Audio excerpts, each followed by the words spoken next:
What has happened, everybody? James Hancock here. I'm back to review the new horror movie Heretic starring Hugh Grant, which is getting a U.S. release on November 8th, so not to worry. There will be no spoilers, but the movie was written and directed by the filmmaking duo of Scott Beck and Brian Woods, and I have to admit, I was a little skeptical in advance of the movie because I was underwhelmed by the previous movie, 65, but they have seriously leveled up with Heretic. Thought the first half of the movie was out frickin' standing, and while I wasn't quite as into the latter part of the movie, it remained very watchable, very enjoyable, just a little less so than the first half where you could just cut the tension of the story with a knife, as Hugh Grant proves once and for all that old Hugh Grant is much more interesting than young Hugh Grant. And I should acknowledge that the first half of the movie was so strong that I might be inclined to feel a little more forgiving or charitable to the second half of the movie, where the tension kind of slackens and the emotions are a little less powerful, a little less potent, the fears a little less acute. But getting back to the great Hugh Grant, he deserves a shout out for being in attendance tonight at the Alamo Drafthouse, but sadly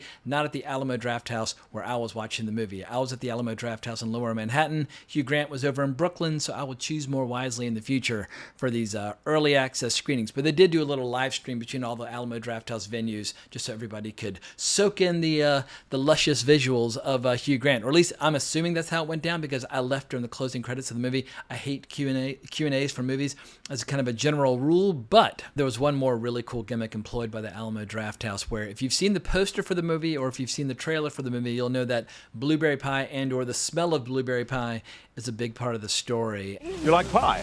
Yeah. My wife has pie in the oven. And about 15 minutes into the movie, I was like, I smell blueberry pie. Like, what the hell's going on? Initially, thought they might be pumping the smell of blueberry pie into the theater, and it reminded me a little bit of John Waters in his film Polyester, where he handed out these little scratch and sniff cards where, like, during the movie, there'd be numbers that would appear on the screen for, like, dirty feet and things like that, and you'd scratching, ooh, pew, and, like, anyway, go on with the movie Polyester. But sure enough, it was actually real blueberry pie. They dropped on a slice right in front of me about 15 minutes into the movie. I was like, all right, this is fucking delicious. And so thank you to the Alamo Drafthouse for giving us an unexpected treat during the screening. But gimmicks can take you only but so far, so let's get down to the story itself. So the official premise, according to Wikipedia, is as follows. When two Mormon missionaries of the Church of Jesus Christ of Latter-day Saints attempt to convert a Scottish man, it turns out to be far more dangerous than they could have expected.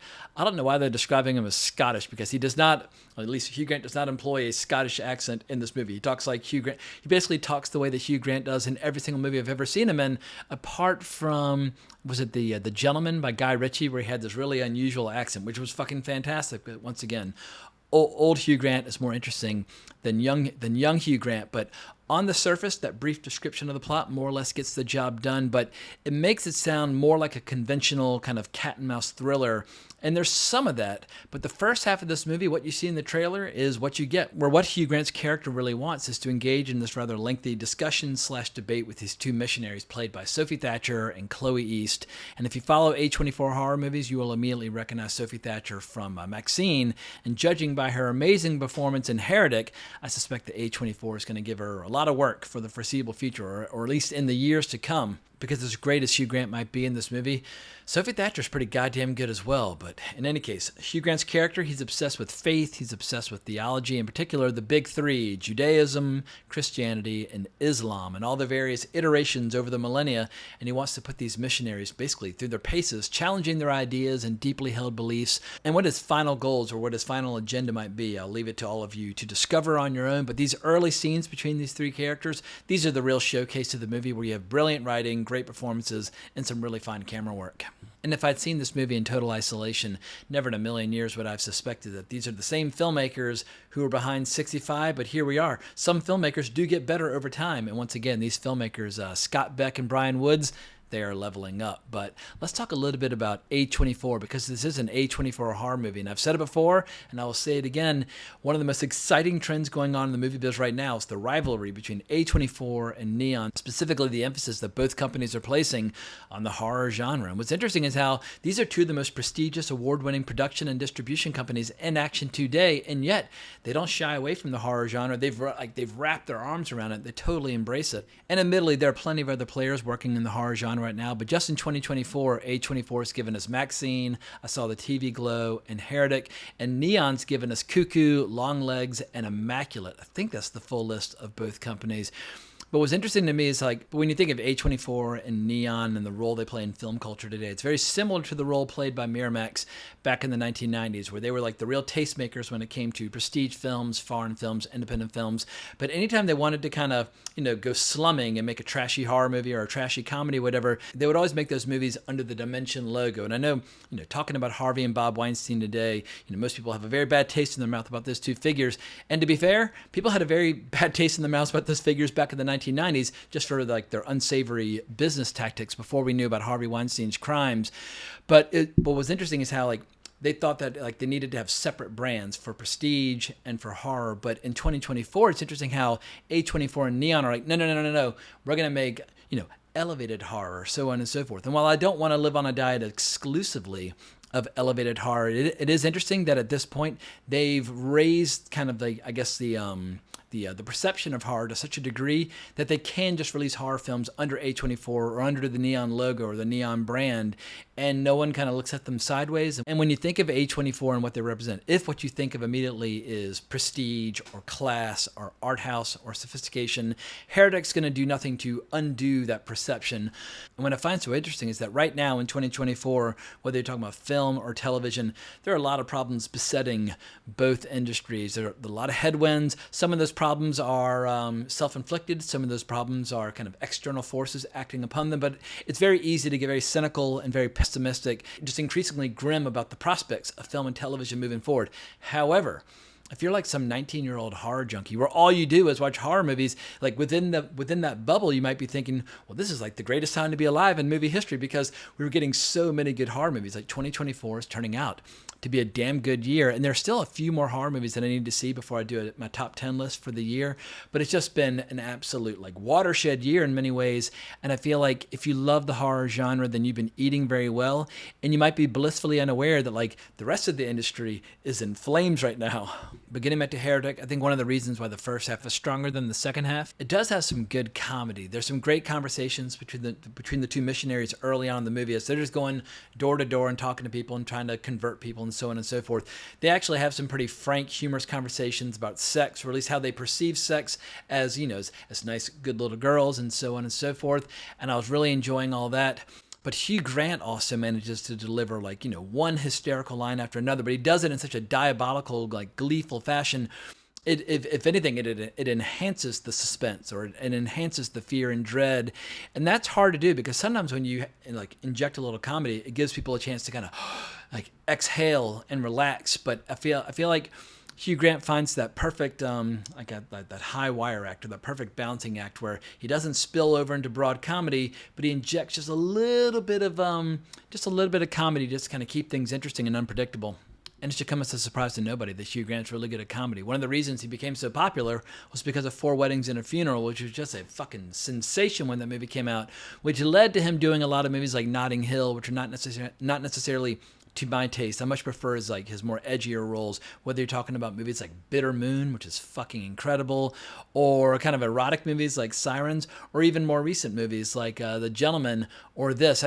I like seeing Hugh Grant go to the dark side, but obviously when it comes to doing light comedy, he knows how to do it. I mean, he if you hand him the violin, he can play that tune. But on top of his great comic timing, I also liked how early on in the movie when he's exploring all these really complex ideas, the risk would have been for the movie to become very heavy-handed and very serious and like overly weighty. But Hugh Grant, I think one of the reasons people are going to love this movie so much is that he's just like performing a masterclass in how do you make a very weighty, complex, potentially provocative subject become riveting entertainment and fascinating. And once again, I was glued to the screen on the edge of my seat. I couldn't believe how they managed to turn a theological discussion into something that was so entertaining. But I think that's got to be a tribute, once again, to writers Scott Beck and Brian Woods. They just, at least with the first half of the movie, knocked it out of the park. And I don't want to overstate the case on my disappointment with the second half, but there's a very clear pivot point in the movie where I was like, okay, I see where you're going now. It's a little bit more predictable. It's a little bit more just like,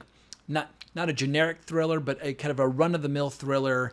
And there are times where they keep throwing a lot of curveballs, but perhaps the movie even like runs the risk of tripping over its own feet from having one curveball after another. And there's an elegant simplicity to the first half that I just really responded to. And another problem is that in the second half, the actress Chloe East is required to, I guess, do a lot more heavy lifting than she was required to do in the first half. In the first half, she's absolutely like kind of like the perfect, naive, sweet and charming, believer of the Mormon faith. And she does a really, really good job of just having that kind of like bright-eyed, starry-eyed naivete of like of a 19-year-old, like, on their mission, going door to door, trying to convert people. And as her role and as the story and the kind of the subject matter becomes increasingly grim and gory and terrifying, I don't feel like she's necessarily as adept or as skillful at that kind of material as she is. I get why they cast her in the role because she's so fucking good in the first half, but in the second half, I just feel like Sophie Thatcher definitely does a better job of carrying the weight of the movie. And my final criticism would be that the ending is good. It's very solid. It's very serviceable. It's just fine.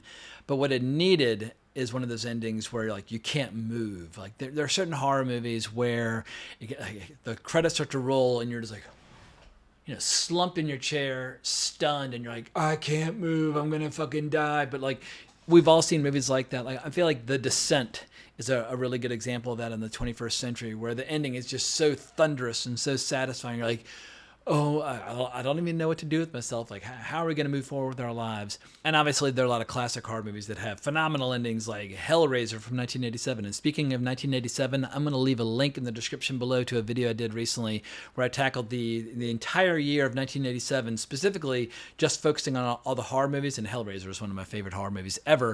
But 1987 turned out to be a really good year. Like, 1987 doesn't necessarily have like the same level of Hall of Fame classics as some other years do, but it has a lot more breadth when it comes to the variety of horror being made all around the world. So anyway, if you like the horror genre and like 80s horror, I will leave a link in the description down below. But Hellraiser is one of those movies with an incredible ending. Or, the original Friday the 13th from 1980, I think that's when it came out, had a killer ending. Halloween has a killer ending. Night of the Living Dead has a killer ending. Texas Chainsaw Massacre. I mean, the list goes on and on of horror movies that have astonishing endings. Rosemary's Baby, that final ending, it's like, it's just going to rip your soul right clean from your body. It's fucking great. Or perhaps the best ending to any horror movie is the theatrical cut to The Exorcist. Don't watch the version you've never seen or the quote-unquote director's cut. It's not a director's cut. It's actually an author's cut. Because the extended version of The Exorcist and the not quite so intense ending was a way of keeping the author, William Peter Blatty, happy, because he felt like William Friedkin had perhaps just like gone a little bit too close to the edge of the abyss with his original theatrical cut for The Exorcist. But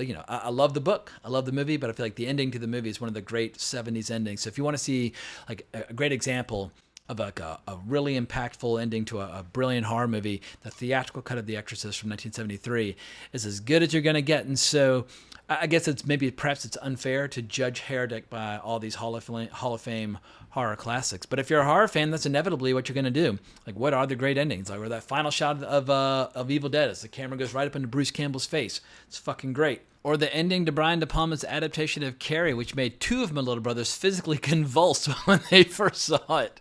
Horror movies need killer climaxes, and I feel like the worst thing you can do, or one of the worst things you can do, is kind of let the audience off the hook, or let them know everything's going to be okay. I feel like what you really need is to go like, something very apocalyptic, or something that's really hard to wrestle with or understand. Like the ending of Rosemary's Baby is very mysterious, and it almost is like more disturbing because of the mystery as opposed to trying to give you one last scare. But just in closing, I'll just reiterate, I did really enjoy Heretic. I think a lot of people are going to respond very enthusiastically to Hugh Grant's diabolical performance.